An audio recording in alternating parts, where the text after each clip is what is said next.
ثناءاللہ نے یہ بیان دیا ہے کہ سیاسی عدم استحکام کے لیے گرینڈ جو ہے نا وہ ڈائیلاگ ضروری ہے. سر پیپل پارٹی بھی یہ چاہتی ہے پی ٹی آئی کے ساتھ بیٹھے گی؟ دیکھیں میں سمجھتا ہوں پی ٹی آئی کے بانی اگر یہ کہتے ہیں کہ میں معافی نہیں مانگوں گا 9 مئی کے حوالے سے، الٹا مجھ سے معافی مانگا جائے تو پھر تو مذاکرات نہیں ہو سکتے. ایک شخص جو ہے وہ بالکل ہیڈ آن پولیشن کی طرف ہے، وہ اپنے آپ کو بھی نقصان پہنچائے گا، ملک کو بھی نقصان پہنچائے گا. مجھے نظر نہیں آ رہا ہے کہ ایسے حالات میں گرینڈ ڈائلاگ ہو سکتے ہیں. لیکن اگر گرینڈ ڈائلاگ کرنا ہے تو سب سے پہلے یہ مانے کہ 9 مئی کا جو واقعہ تھا وہ سب سے بڑی غلطی تھی پی ٹی آئی کی، اور اپنی بھی غلطی مانے کہ وہ اپنے کارکنوں کو کنٹرول نہیں کر سکے. میری نظر میں اپنے کارکنوں کو الٹا انہوں نے زیادہ جو ہے نا پیش دلایا کہ وہ اس حرکت میں ملتے. سر کل زرداری صاحب نے بھی ایک اجلاس بلوایا تھا کشمیر کے حوالے سے.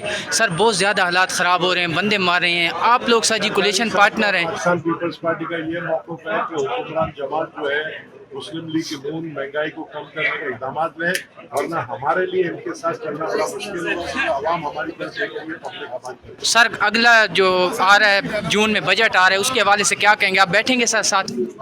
اگر جون کا بجٹ ہمارے ساتھ یعنی مل کر بیٹھ کے بنائیں گے، ہم تو اس کے اندر مہنگائی کو ختم کرنے کے لیے ان کو تجویز دیں گے. اگر ہماری تجویز نہیں مانیں گے تو پھر ہمارے لیے بڑا مشکل ہے.